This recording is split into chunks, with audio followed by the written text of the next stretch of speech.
Hello everybody. Today I'm going to give a brief video talking about some stuff with graphical user interfaces. I know a lot of you are planning on using a graphical user interface or a GUI for your project. So I wanted to go over some of the basics, give you a little bit of examples to go off of to get started, and show you some tips and tricks and some things that you should be thinking about as you are creating user interfaces for your project. So first, let's talk a quick second about what a graphical user interface really is. I know it might seem kind of obvious, but I think it's important to keep some things in mind. The graphical piece, of course, represents the fact that we can see visual elements as part of our app. So you're used to these kinds of visual elements and the types of controls that you might come across. Graphical user interface, things like buttons, check boxes, text boxes where I can type information in, drop down boxes, or you might hear those referred to as combo boxes, perhaps, right? Date and time entry, and lots more. This is really just kind of scratching the surface. When you hear people talk about using these kinds of controls, they're talking about developing a graphical user interface. The U, of course, stands for your users, and this is very, very important to keep in mind as you develop this graphical user interface. You have to think about who your audience is, and think about how they are going to perceive your application and how they're going to use your application, and make sure that your interface accommodates those user stories. And then the interface piece, right, is the actual coding. How do we actually provide the code to bridge that gap between the user and the computer? So taking our users' interactions with our app and turning those interactions into code on the backside to actually make our app do what it needs to do. So the interface is, our application's presentation to the outside world. So once you've decided that you want to make a graphical user interface, there's a few things that you can consider. You can develop your graphical user interface entirely in code if you want to. That is an option. It used to be the only option. But these days we actually now have editors for graphical user interfaces, and I would actually strongly suggest that you consider using one if you want to incorporate a GUI in your application, because it's just going to save you a lot of time, a lot of hassle, a lot of effort. Using an editor will not mean that you don't have to write any code. You're still going to have to write some code, and I'll show you that in a little bit when we go through a more concrete example. But it will save you a lot of time and a lot of effort, and make a lot of the development process easier. And so in order to help you out with this, I wanted to show you an editor that already exists. I'm using Eclipse in this video. However, I will briefly mention that if you are not using Eclipse, if you're using IntelliJ, for example, IntelliJ also has a built-in editor for these kinds of things. Eclipse doesn't come with one built-in out of the box. You have to install it. And so the one that I have the most experience with is called Window Builder. Is the one that I'm most familiar with. So Eclipse Window Builder.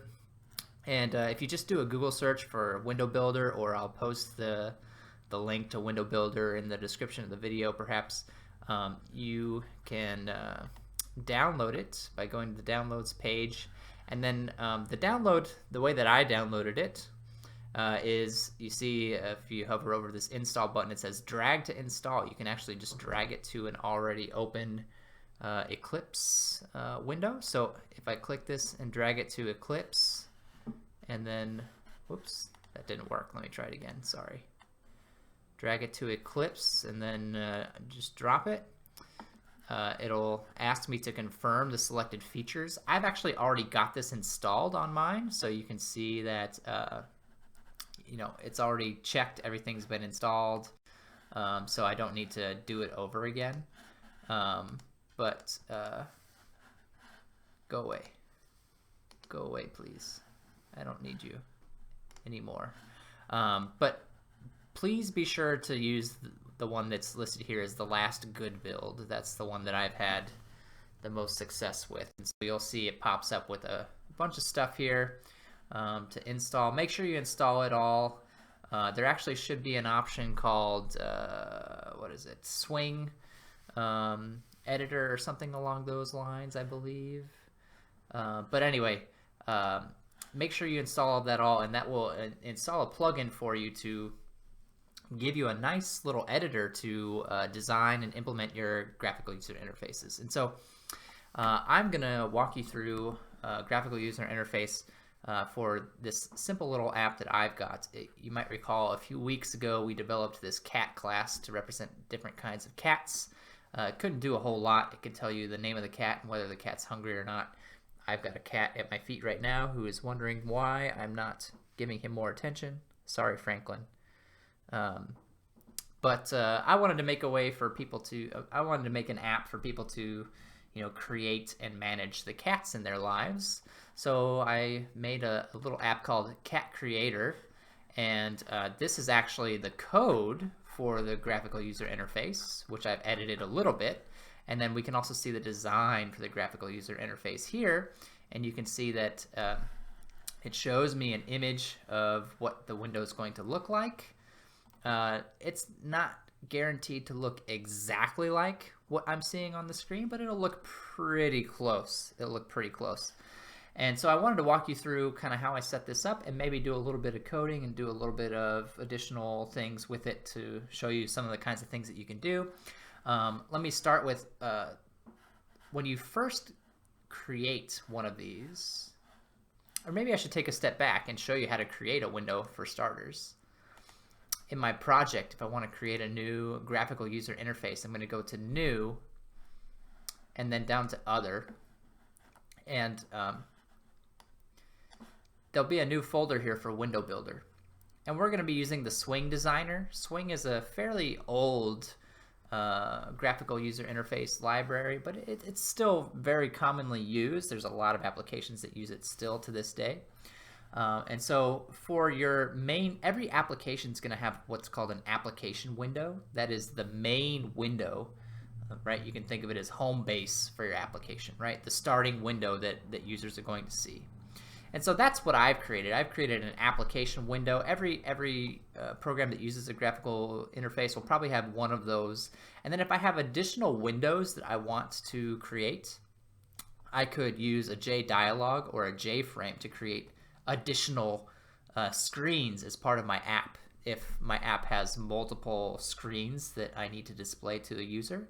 And I'll show you some other tricks that you can use to generate real simple windows as well in just a moment. So you would select a new application window, you'd give it a name, and then it would give you a blank screen to work with, right? In fact, let me go ahead and do that just to show you kind of how I got to where I did. Walk through the entire process. So new application window, I'll call it CatCreator blank. I don't know. That's a terrible name actually, but and so here's what I'm left with. It gives me a little bit of starter code, and then if I click the design down here, it'll show me my blank window, right? And now I need to fill in what goes on this window. The first thing that you should consider putting on your window is a type of layout. So this layout is going to dictate how the elements of your window are positioned. So a few of the more common choices, an absolute layout is going to allow you to specify exact coordinates. I want this button to be displayed at x equals 100, y equals 200, or whatever the case might be, right? Grid layout is going to have everything put into its own little boxes, right?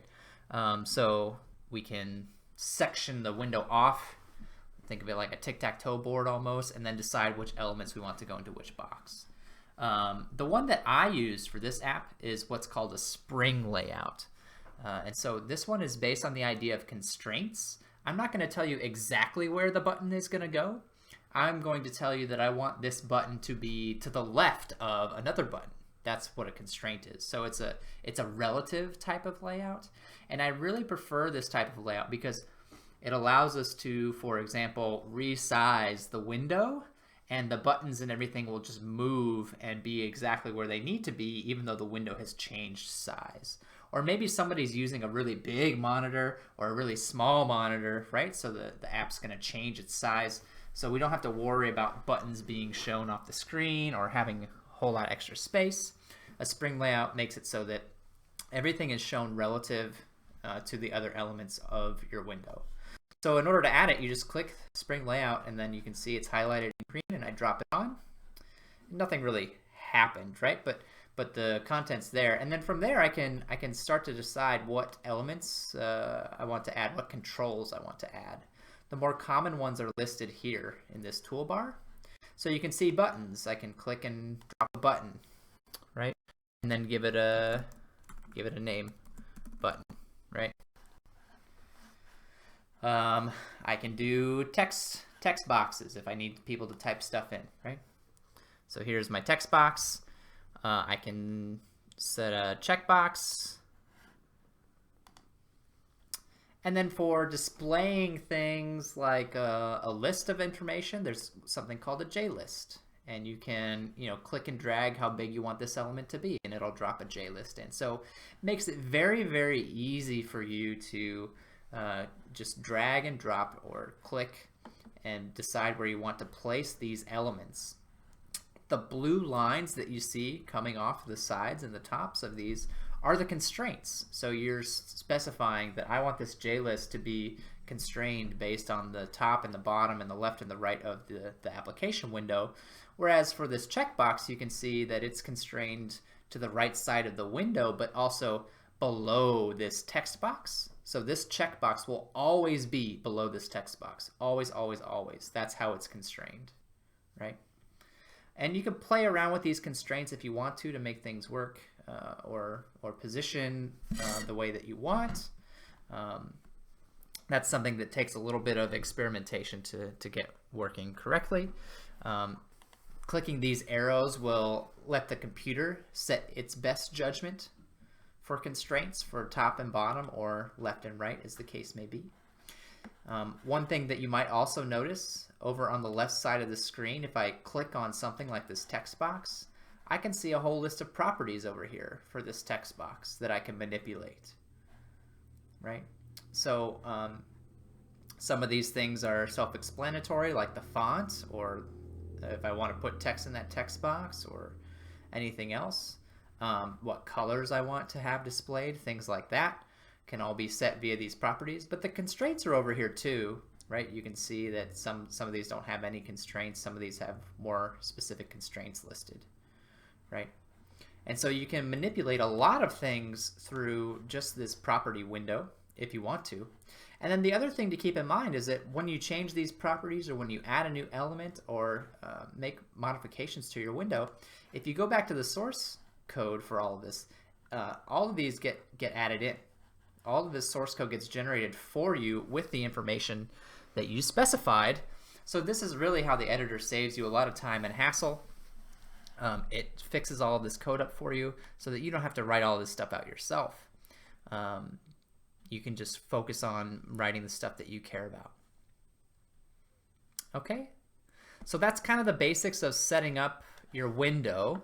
I'm going to switch back to my CatController app real quick and then show you, my CatCreator, and then show you how I've hooked up some of these components, and then we'll hook up some other of these components in just a little bit. So I've got a box here for the name. I've got a box here for whether the cat's hungry or not. I've got two buttons down here, one for adding a cat and one for deleting a cat.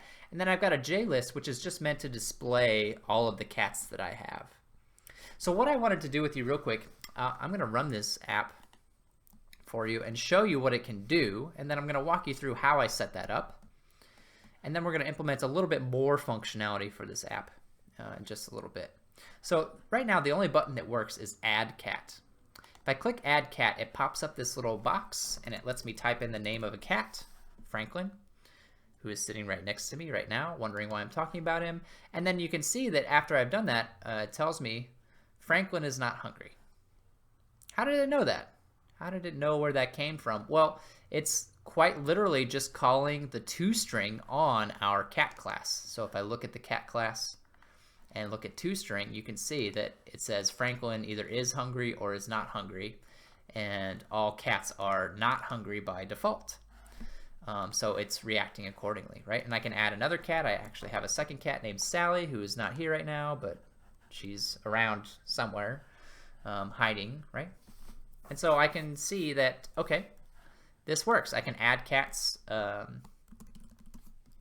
and they get added to my list of cats, and I can track their other information, but that's it. Nothing else works. If I click delete, nothing happens. This checkbox will let me check it, but doesn't do anything. I can type stuff into this box, but it doesn't do anything, right? So real quick, let me just show you how I set up the add cat to make this work, and then we'll implement functionality for deleting a cat, just to show you how I would continue to add more functionality to this. All right, so adding a cat.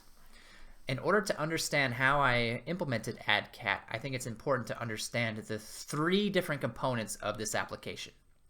We're looking at one of them right now. This graphical user interface is what we would call the view. It's the thing that people see when they run your app, right? What are people going to look at? Its main purpose in life is to display information and collect information from our users. Okay?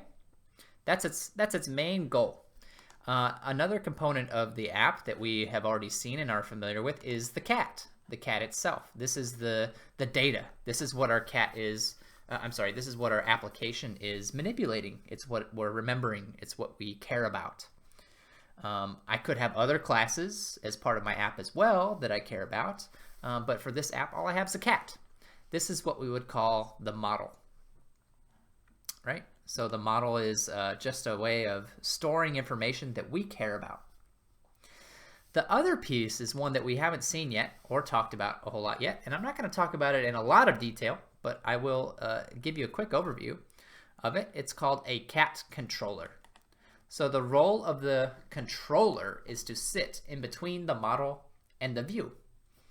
So if the view is our externally facing, right, piece, and the model is the piece that the data, right, that we're saving, the controller is the behavior. How do I react to input that I've received from my users?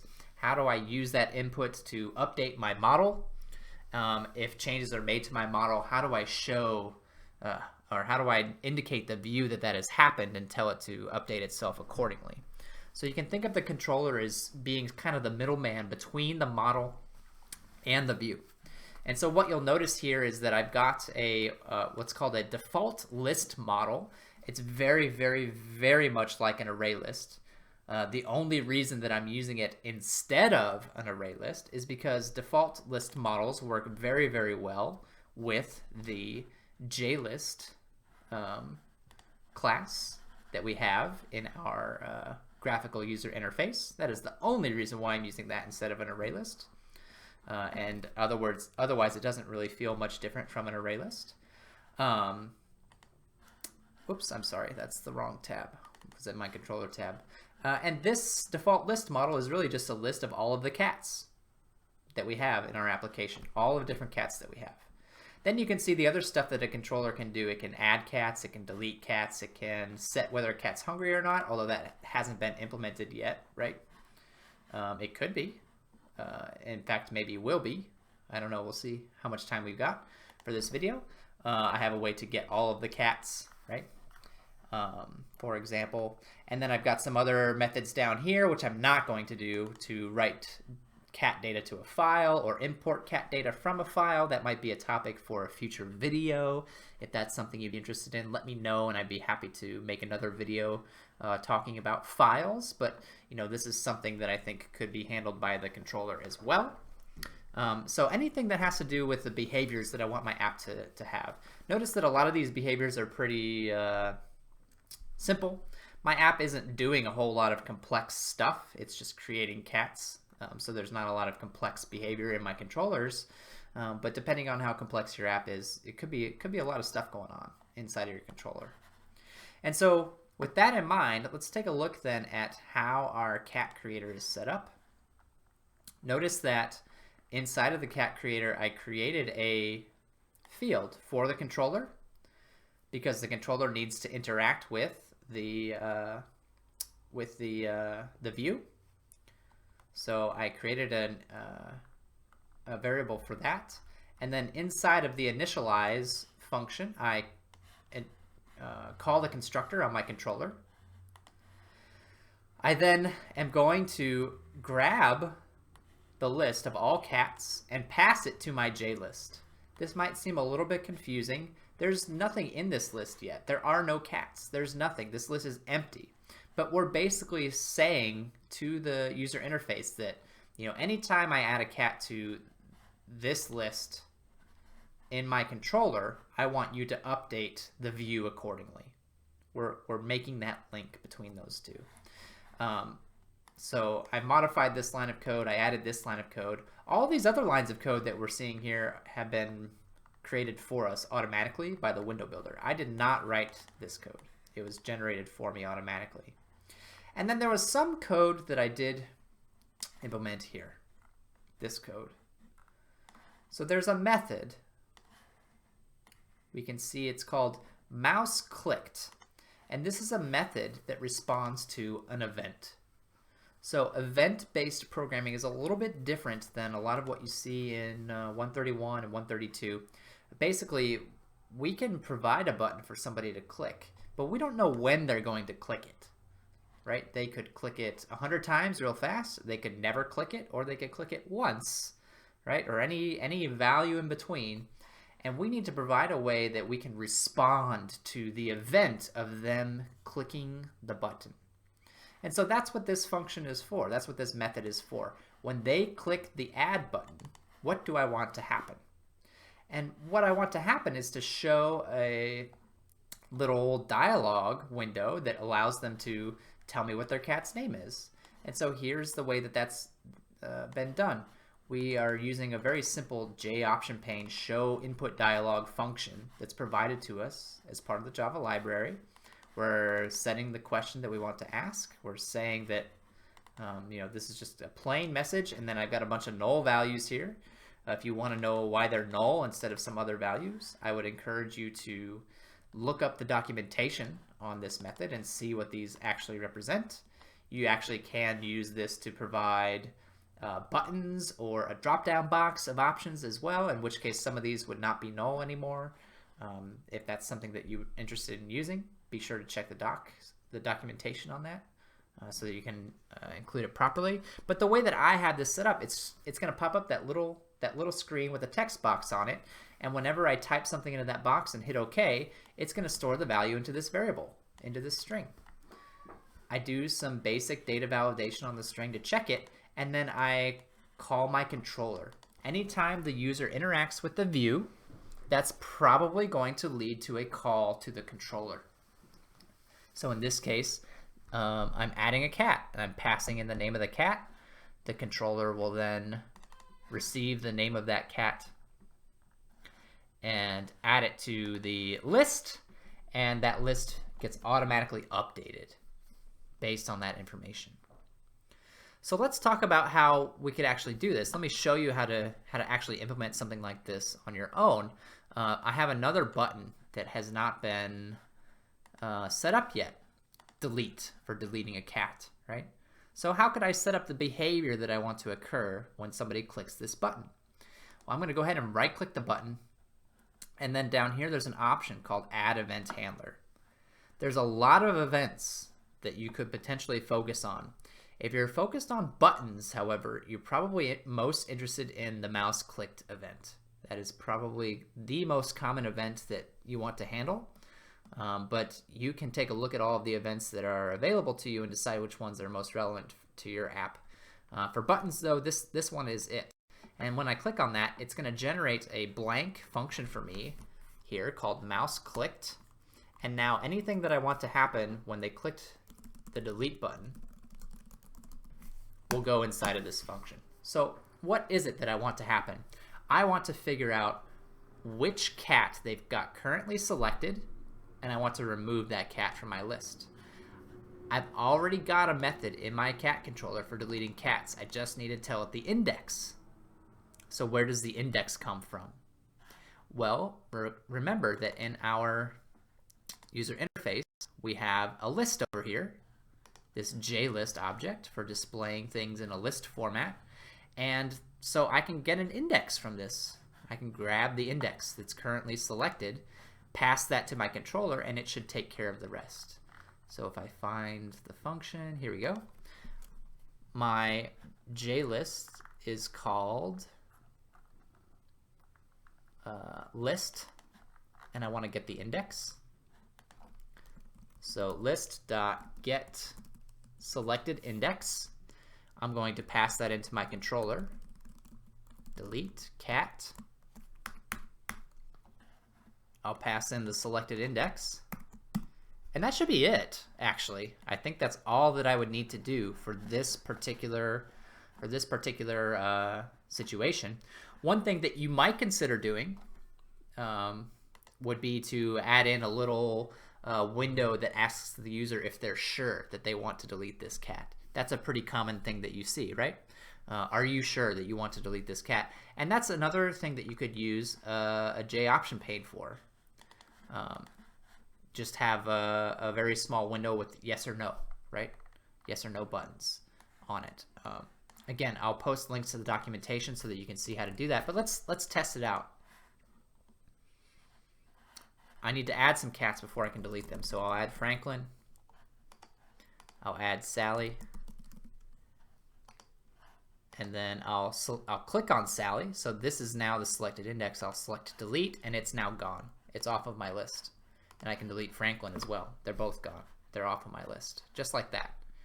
They are now completely removed from the application, from the user interface. So the last little thing that I maybe wanted to suggest as a potential thing to do was, you'll notice I haven't done anything with these boxes yet, right? So I maybe wanted to do one more event where when I click on a cat, right, if I type Franklin in here, if I click on this, I want it to show the name of the cat and, you know, check this box if he's hungry or leave it unchecked if he's not. That was maybe the last thing that I'll do to kind of wrap this up.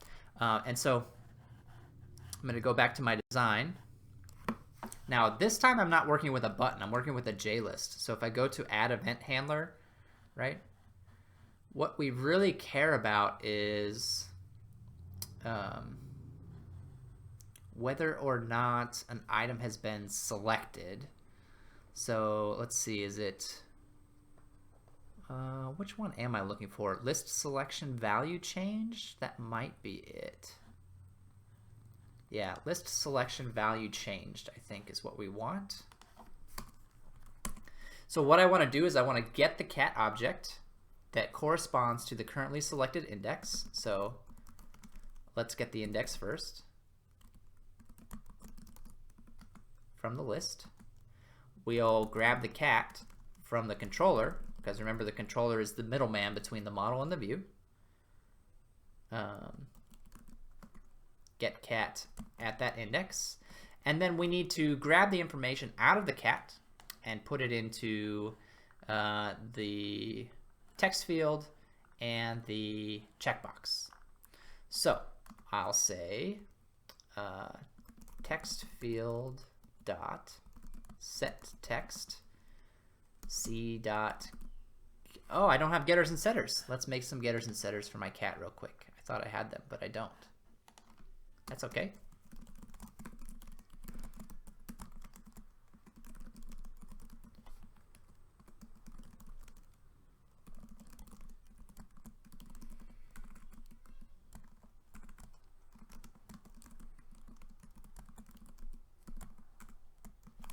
There we go. Now I've got some getters and setters. All right, so I want to say get name. And then for the checkbox, how did they spell it? Checkbox is hungry.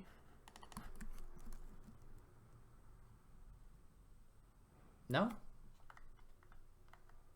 Can't access it from here? Oh, well. What's the problem?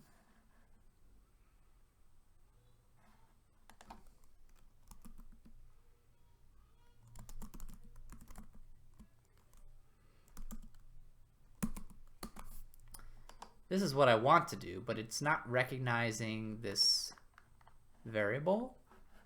You'll notice that unlike the text field right? This one is not an instance variable, but we can make it one.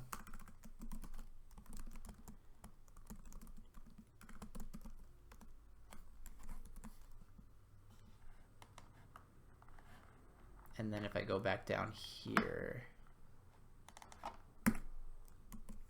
there we go. And now it's the wrong method. That's okay. Set. How do we set whether or not it's checked?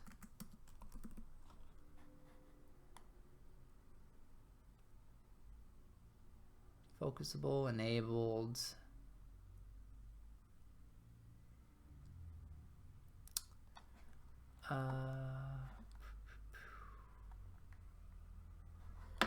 Okay, well, let's Google it.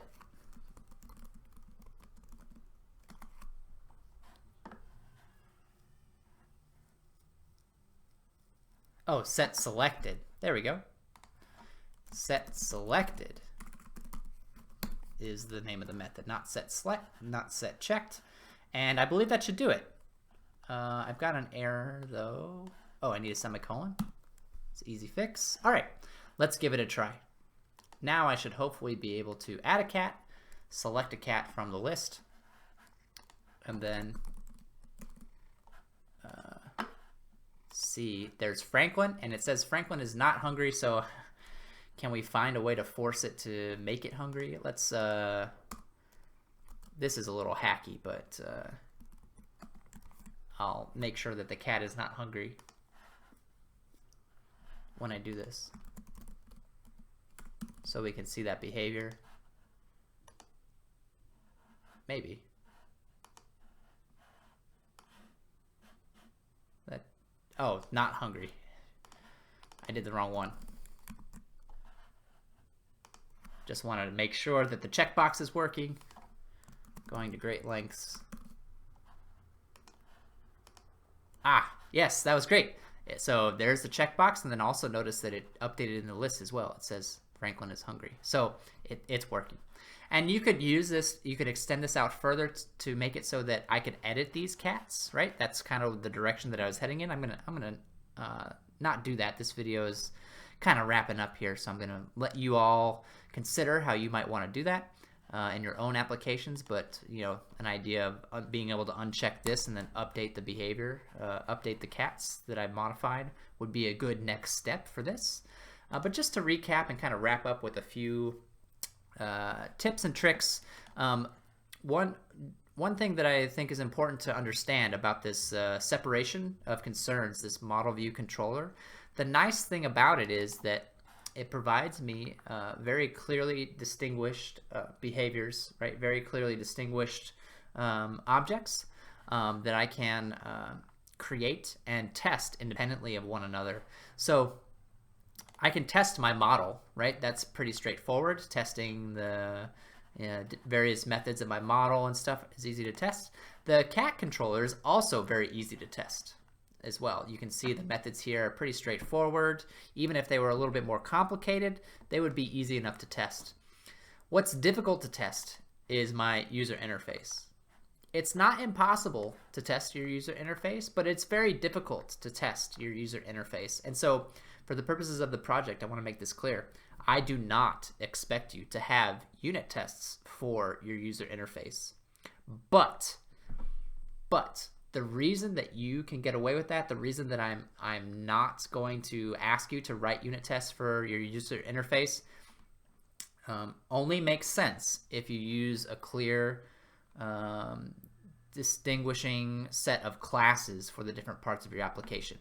If you pile everything into your user interface class, then that kind of blurs the line between the user interface and the behavior of your code, which is bad design, and it's going to make it very difficult for you to test.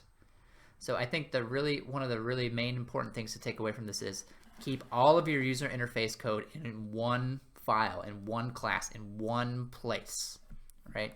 Very, very important. Or if you have multiple windows, you could have multiple classes for the different types of windows that you have. But the only thing that should go in these files is stuff related to the user interface. Keep stuff related to the behavior and other parts of your app out of this stuff. Don't put it here. It's not where it belongs.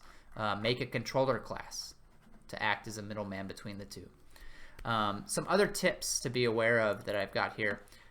Conform to existing user interfaces. So we've all been using these things for a long time. You're not going to make everybody switch what they're doing, right? Things that are already well established, like username, password, text boxes, things like that, make it look like everybody else's. You're going to confuse people if you don't. People expect that to look a certain way, feel a certain way, so don't try and be clever. Just do it the way that everybody else does it. Provide feedback, especially if something goes wrong. If they do something that you didn't expect them to do or is not allowed by your application, provide feedback. Tell them that, hey, you can't do this right now. Maybe try doing this instead. Less can be more. So the less stuff you can put on your user interface, the easier it's going to be to understand. I don't know if you've ever been faced with a website or other application that's just got lots of buttons and stuff on it. It can be very overwhelming. If you really need all of that stuff, consider breaking it up into multiple windows instead of using one window with everything else. And then the last one, perhaps the most important, is beware of your own perception. As the developers of these apps, we usually have a clear idea in our heads of how things are supposed to work, but that idea may not match up with how other people are going to view our application or how other people expect our app to work. And we need to kind of meet them halfway. We need to be aware that their perception of our app is going to be different from our own, and make our user interface as clear and understandable as possible, which is why one of the things that I would recommend is that if you can, show your user interface to somebody else and let them use it to get some valuable feedback on it. That way they aren't clouded by your biases and your own perception. You'll actually be able to get to do this through the peer review process that's going to be starting here pretty shortly. Just something to keep in mind. Always good to get other people to test your user interfaces, to test your apps, to make sure that it's easy for them to understand how everything is supposed to work. Okay, I believe that's going to wrap it up for my video on user interfaces. If there's another topic you would like for me to make a video about, please let me know. If you have more questions about this particular topic, please let me know. I'm happy to help however I can.